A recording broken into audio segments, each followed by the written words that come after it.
ના મીડિયા જગતનું હંમેશા હું ઉદાહરણ આપતો હોઉં છું કે ક્યાંક કશેક અમે કાચા પડીએ તો તમે અમને બળ પૂરું પાડીને અમને પણ જગાડવાનું કામ કરો છો અને રાજકોટનું મીડિયા હંમેશા જનતાના મુદ્દાઓને ઉઠાવવા માટે મોખર રહ્યું છે।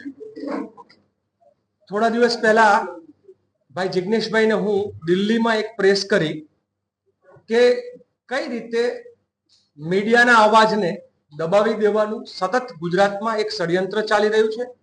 એના ભાગરૂપે એક ચોક્કસ મીડિયા કે જે આઝાદીના જંગમાં પણ એને પોતે પોતાની ભૂમિકા ભજવી હતી એવા ગુજરાત સમાચારના બાહુબલી શાહભાઈને 73 વર્ષની ઉંમરે ધરપકડ કરી અને એ પણ 25 વર્ષ જૂના કોઈ કેસમાં આ બતાવે છે કે મીડિયાનો અવાજ દબાવી દેવાનું ગુજરાતમાં બહુ જ મોટા પાયે ચાલી રહ્યું છે। એવી સ્થિતિમાં તમે લોકો તમારો જ્યારે અવાજ જનતા માટે ઉઠાવો છો એટલે સૌપ્રથમ તમારા માટે મને પોતાને અનહદ લાગણી પ્રેમ કે તમારા જેવા મીડિયાના મિત્રો જે છે એ દબાયેલો કચડાયેલો અવાજ જે છે એ તમે ઉઠાવશો એની મને ખાતરી છે। આવતીકાલે ટીઆરપી ગેમ્સ ઝોનમાં બનેલી ઘટનાને 1 વર્ષ પૂર્ણ થશે। આ એક બાજુ સંવેદનશીલ મૃદુ આવા બધા શબ્દોનો ઉપયોગ કરીને જે શાસકો સત્તાના સિંહાસને બેઠેલા છે એ કેટલા અસંવેદનશીલ અને કેવા મર્દાલ છે એનો ઉત્તમ નમૂનો જે છે એ ટીઆરપી ગેમ્સ ઝોન પછીના 1 વર્ષની સરકાર દ્વારા લેવાયેલા એક્શનમાંથી દેખાય છે। લડીએ છીએ તો ક્યાંક ન્યાય મળે પણ છે। વડોદરા હરણીકાંડ જે બન્યો એમાં 31 લાખ સુધીના વળતર જે છે એ ચૂકવવા માટે એ લોકો મજબૂર થવું પડ્યું છે। મોરબી હોનારત જે બ્રિજ કાંડ બન્યો એમાં 21 લાખ સુધીનું વળતર ચૂકવવા માટે એ લોકો મજબૂર થયા છે। હજુ ટીઆરપી ગેમ્સ ઝોનમાં કોઈ પણ પ્રકારે સરકારે મગનું નામ મરી નથી પાડ્યું ત્યારે કોંગ્રેસ પાર્ટી તરીકે વિપક્ષ તરીકે અમે અમારો ધર્મ નિભાવીએ છીએ અને પરિવારોની સાથે સતત એક સંવેદનાપૂર્ણ એમની આ લડાઈમાં અમે સાથીદાર છીએ। કોઈક લોકો એમ પૂછે છે આજકાલ કે પરિવારના સભ્યો કેમ સામે નથી આવતા, કેમ પરિવારના સભ્યો જે છે જો કે આ ટીઆરપી ગેમ્સ ઝોનના પરિવારો આજે પણ આક્રમક રીતે જે લડવાના છે લડી રહ્યા છે પણ મોટાભાગના પરિવારો બહાર આવતા ડરે છે અને એનું એક કારણ જે છે કે હરણીકાંડમાં જે મહિલાએ પોતાને થયેલા પરિવારને થયેલા અન્યાયની વાત મુખ્યમંત્રી સામે ઉઠાવી ત્યારે રાજ્યના મુખ્યમંત્રી પોતે પણ એમ કે તમે કોઈ એજન્ડા સાથે આવ્યા છો। જેણે બાળકો ગુમાવ્યા હોય એના શું એજન્ડા હોય, જેણે પોતાના સ્વજનો ગુમાવ્યા હોય એના શું એજન્ડા હોય। તો આ પ્રકારની વાહિયાત દલીલ સ્ટેજ ઉપરથી ગુજરાત રાજ્યના મુખ્યમંત્રી કરે ત્યારે બહુ નવાઈ લાગે। એટલું જ નહીં પણ એ હરણીકાંડમાં અવાજ ઉઠાવનાર બેનના ઘરે બુલડોઝર જશે ને એનું મકાન પાડી દેવા માટેની નોટિસ મોકલવામાં આવે। મને ખબર નથી એનું મકાન પાડ્યું કે શું થયું પણ એની નોટિસ મોકલે એટલે ભયભીત કરવાનું કામ સરકાર, વિક્ટિમ પરિવારોને દબાવવાનું, વિક્ટિમ પરિવારોને ભયમાં રાખવાનું એ જે કામ કરી રહ્યા છે એની સામે પણ અમે વિપક્ષના ધર્મ અમારો નિભાવીએ છીએ।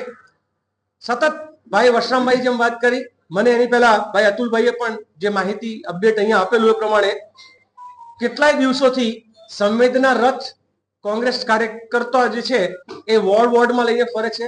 પત્રિકાઓનું વિતરણ કરીને જનજાગૃતિ અને અધિકારોની લડાઈ અને વિક્ટિમ પરિવારોને ન્યાય મળે એ માટેનો પ્રયત્ન કોંગ્રેસ પાર્ટી સતત કરે છે। સૌથી પ્રથમ આપ સૌ જાણો છો કે જ્યારે અમે લોકો મોરબી રાજકોટ થઈને ગાંધીનગર સુધી ન્યાયયાત્રા લઈને નીકળ્યા, એક વસ્તુ જે સમજવા જેવી છે કે જનતાની લડાઈ કોઈ ના લડે તો સરકારને તો ખુલ્લું અને મોકળું મેદાન મળી જાય। આ સરકારના મુખ્યમંત્રી, આ સરકારના પદાધિકારીઓ જે વિક્ટિમ પરિવાર સાથે વાટાઘાટ કરવા પણ તૈયાર નહોતા, અધિકારીઓ પણ એની વાત સાંભળવા તૈયાર નહોતા। જ્યારે માન્ય રાહુલ ગાંધીએ એમની સાથે વિડીયો કોન્ફરન્સ કરી અને પછી અમદાવાદમાં વિક્ટિમ પરિવારો સાથેની જ્યારે સંવાદ થયો ત્યારે સરકાર જે છે બેબાકડી બનીને દરેક વિક્ટિમ પરિવારના ઘરે ઓથોરાઇઝ અધિકારીને મોકલીને એમને કઈ રીતના શું વળતર આપશે, કેસ કેવી રીતે ઉકેલાવશે, કેવી રીતે ઝડપી. એટલે સરકાર પોતે એ વિક્ટિમના પરિવારો શોધતી થઈ જાય એ સૌથી મોટી સફળતા છે. નહીં તો વિક્ટિમનું આ ગુજરાતમાં સાંભળે છે કોણ? એટલે કોંગ્રેસ પાર્ટી જે છે એ વિક્ટિમની સાથે રહીને કાનૂની લડાઈ અને પોલિટિકલ લડાઈ બંને લડવાનું જે છે કામ જારી છે. કોંગ્રેસે અત્યાર સુધીમાં રાજકોટ યાત્રી ગેમ ઝોનમાં કેટલા પુરાવા એકત્ર કર્યા કે જેના કારણે આરોપીને સજા? સરસ. આ કામ મને લાગે છે કે આપણે કોંગ્રેસ પાર્ટી એ પક્ષ તરીકે ભાજપ સાથે સંકળાયેલા છે તો કાંઈ તો પુરાવા તમારે એકત્ર કરવા 1 વર્ષની ફરજ બને છે. 1 વર્ષમાં એને જ્યાં જરૂર છે ત્યાં અમારા વકીલોને અમારે જે ડિટેલ પહોંચાડવાની હોય એ પહોંચાડીએ છીએ. એમના મીટિંગના સ્થળો, એમના લોકેશન્સ, એમના લગતા અલગ અલગ જે ઠરાવો થયા, ક્યારે કોણે ઠરાવ જે છે એ શું કર્યો, કોણે નોટિસ આપી, આ બધા જ જે લૂપ હોલ્સ છે એ પહોંચાડવાનું કામ કોંગ્રેસ પાર્ટીના કાર્યકર્તાઓ કરે જ છે. પણ એક વકીલ અને કોંગ્રેસના કાર્યકર્તા વચ્ચેનું છે. આ મીડિયા ટ્રાયલનો મુદ્દો નથી. એટલે હું એમ નહીં કહું કે અમે કયા કયા મુદ્દાઓ જે છે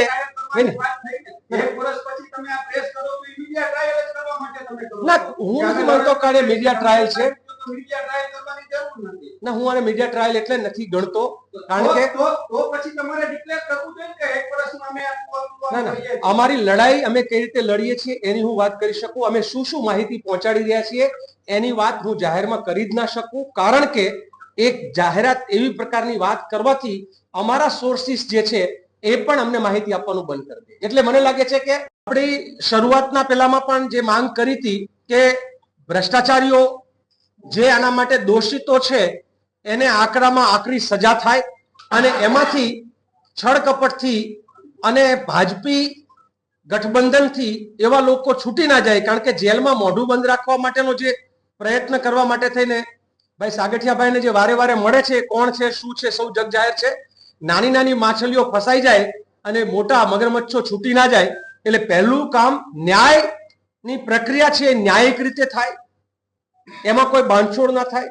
વિક્ટિમ પરિવારો જે છે જેણે પોતાના સ્વજનો ગુમાવ્યા છે એ સ્વજન તો પાછું નથી આવવાનું, પણ એનો આધાર ગુમાવ્યો છે, જેણે એને રડનાર ગુમાવ્યો છે, તો એ રોજી રોટી રડનાર એ વ્યક્તિઓ જે ગુમાવ્યા છે એ પરિવારોને એનું વળતર જે છે એ મોટા પ્રમાણમાં જેમ હરણીકાંડમાં અપાણું એનાથી લેશ માત્ર પણ ઓછું નહીં એવું પેકેજ જે છે એ આપવામાં આવે અને ભવિષ્યમાં આ પ્રકારની ઘટનાઓ ન બને એના માટેની ગાઈડલાઈન જે છે એ સર્વગ્રાહી અને મજબૂત બનાવવામાં આવે. આ લડાઈ જે લોયર્સ લડી રહ્યા છે એની સાથે સતત અમારી ટીમ સંપર્કમાં, એની સાથે અમે અવારનવાર બેઠકો કરીએ છીએ. એ લોકો જેમ હરણીકાંડમાં, જેમ મોરબીવાળા ઘટનામાં અને રાજકોટમાં આ ત્રણેય ઘટનાના જે લોયર્સ છે એ લોકો સાથે મળીને એમની સાથે શું ઘટે છે, ક્યાં પહોંચ્યું છે, કેસનું ફોલોઅપ લેવાથી લઈ અને ક્યાંય કશે આમાં કચાશ ના રહે એના માટે જે છે સતત અમારી ટીમ સાથે છે. 15 લોકો આરોપી 15 હતા, એમાંથી 4 ને તો જામીન મળી ગયા. જે બાકીના છે એ તો હવે જે કાયદાકીય રમત જે કરવામાં આવતી હોય છે, ડિસ્ચાર્જ અરજી ને જામીન અરજી ને એ બધું ચાલી રહ્યું છે. એનાથી આગળ તો કોઈ કાયદાકીય પ્રક્રિયા નથી થઈ, કાંઈ નથી. આ આપણી આજની શાસન વ્યવસ્થાને આપ સૌ જાણો છો કે બહુ જ મોટા હત્યાકાંડના આરોપીઓ તડીપાર થયા પછી છૂટી જતા હોય છે. બહુ જ મોટા નહીં, સાંભળો હું શું ચાલી રહ્યું છે એમ ગૌરી લંકેશ જેવા પત્રકારના હત્યારાઓ જે છે એ પણ પકડાતા નથી.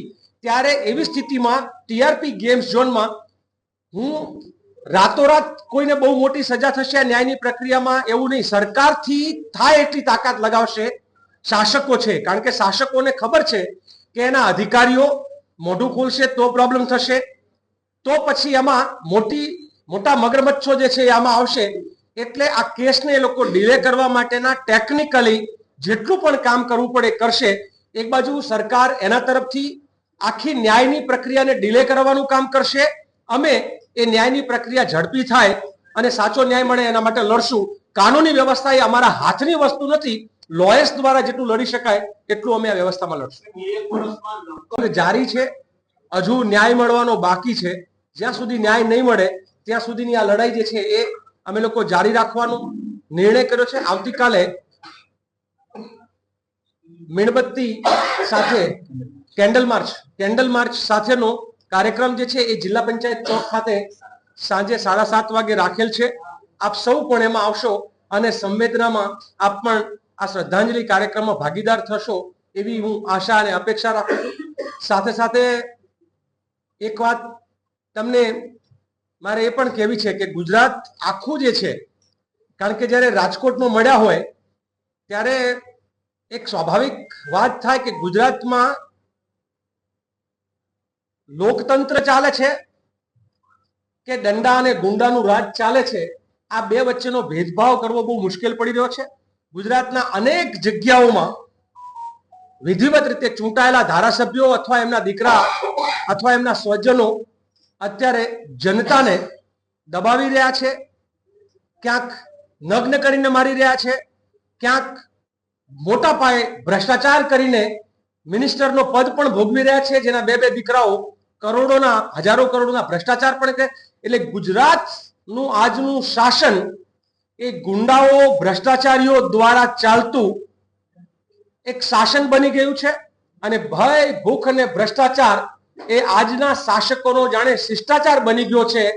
કોઈ પણ કામ કરાવવું છે તો એમાં પૈસા આપવા પડે, એમાં કોન્ટ્રાક્ટ ગુંડાઓ લેશે, દાદાગીરી કરશે, સામાન્ય માણસોના રિયલ એસ્ટેટમાં હપ્તાઓ ઉઘરાવવાનું. અને ગુજરાતનું આજનું જે અમલદાર રાજ જે છે એ માત્ર ને માત્ર એક્સટોર્શનનું રાજ ચાલતું હોય, જાણે ઉઘરાણી કરીને ધમકાવીને ચાલતું આખું રાજ બની ગયું હોય એવું લાગે છે. અને આપણે સૌએ મળીને ગુજરાતને ગાંધી અને સરદારનું ગુજરાત રહેવા દેવું છે. આ ગુજરાતને ગુંડા અને મવાલીઓનું ગુજરાત નથી બનવું. એ પણ લડાઈ અત્યારે જારી છે. ધન્યવાદ.